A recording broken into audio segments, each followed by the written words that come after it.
아버님이 당하신 생의 굴곡은 견디기 어려운 시련이었다.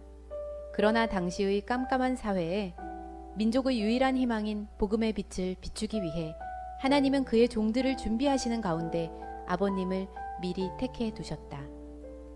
길선주 목사님의 둘째 아들 진경의 글입니다. 길선주 목사님은 평안남도 안주에서 조선말 묵과에 급제한 아버지 길봉순의 아들로 태어났습니다. 당시 조선에서는 이념이 다른 사람들 간의 파벌 싸움이 극심했는데 길선주 목사님도 이 싸움에 휘말려서 큰 화를 당하여 생명이 위독하게 되었습니다. 결국 길 목사님은 평양으로 피신했고 가족을 보살피기 위해 성치 않은 몸으로 장사를 하였으나 실패하였으며 깡패에게 두들겨 맞아 다시 중병에 걸렸습니다. 절망에 빠진 길 목사님은 평양 근처의 산속에 들어가 무예를 닦으며 건강을 회복했으나 이번에는 왼쪽 눈의 시력을 잃었습니다. 길 목사님은 산속에서 29살까지 생활하면서 사찰에 들어가 불교에 귀의하기도 했으나 무언가 허전한 마음을 달랠 수가 없었습니다. 당시 평양에는 미국 선교사 마포삼열이 들어와 활동하고 있었습니다. 다음은 당시 마포삼열 선교사에 대한 소문입니다. 이상한 사람이 왔는데 키는 크고 파란 눈이 우묵하고 코가 크고 머리털은 빨갛고 옷은 괴상스럽게 채다리 같은 바지에 무당의 덧옷 같은 긴 저고리를 입었고 말은 무슨 말인지 도대체 알아들을 수 없는데 그것이 곧 양귀자라더라. 그 사람이 양교라는 교를 가지고 와서 전하는데 한번 거기에 발을 들여놓으면 혼을 뽑아서 미치고 만다더라.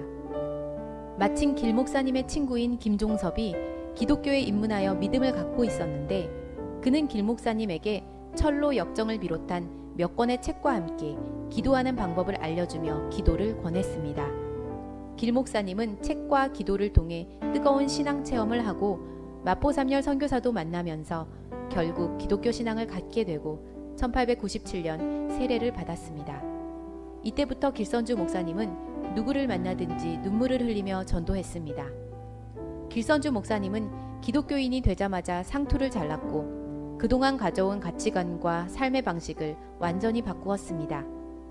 길 목사님은 기독교 신앙의 본질은 자유라고 확신했습니다. 이전에는 강압적으로 주입하던 자녀 교육 방식을 자율적인 방식으로 바꾸었습니다.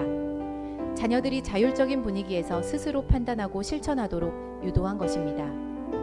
또한 길 목사님은 일본의 위압적인 통치에 눌려 수동적으로 살아가던 한 민족 역시 자립해야 살 수 있다고 믿었습니다.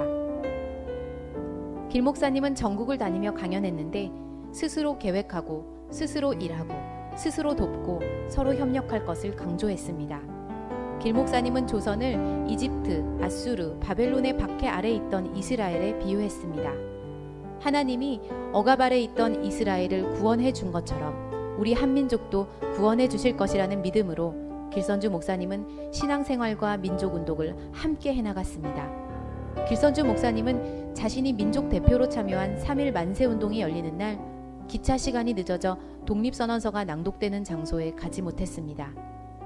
이미 만세운동의 물결이 지나간 서울 거리는 전쟁터를 방불케 했습니다. 길 목사님은 스스로 총독부에 가서 자신이 민족대표 33인 중 한 사람임을 밝혔고 곧바로 감옥에 갇혔습니다. 같은 시간 길 목사님의 부인과 둘째 아들은 평양의 장대현 교회에서 독립만세운동을 주도했고 결국 모두 감옥으로 연행되어 고초를 겪었습니다. 모진 고문으로 둘째 아들 진경은 실신해서 사경을 헤매게 되었고 큰아들은 이미 독립운동 중에 105인 사건으로 죽은 뒤였습니다. 한국교회와 독립운동을 위해 가족을 포함한 모든 것을 바친 길선주 목사님은 초가집 한 채 마련하지 못하고 이 세상을 떠났습니다. 길선주 목사님은 누구보다 어두운 인생길을 걷다가 빛이신 예수님을 만났습니다. 그리고 그 예수님의 빛을 한국 교회와 조국에 전하는 일에 가진 모든 것을 바쳤습니다. 한 번뿐인 우리 인생을 예수님께 드릴 수 있는 이유는 누군가의 강압 때문이 아닙니다. 빛이신 예수님이 어둠뿐인 내 삶에 찾아오셨다는 것을 깨닫는다면 우리는 누구라도 스스로 이 믿음의 길로 나아가게 될 것입니다. 길선주 목사님이 처음부터 끝까지 암송하며 설교하신 요한계시록 22장의 말씀입니다. 다시 저주가 없으며 하나님과 그 어린 양의 보좌가 그 가운데 있으리니 그의 종들이 그를 섬기며 그의 얼굴을 볼 터이요 그의 이름도 그들의 이마에 있으리라. 다시 밤이 없겠고 등불과 햇빛이 쓸데없으니 이는 주 하나님이 그들을 비치심이라. 그들이 세세토록 왕노릇 하리로다. 아멘.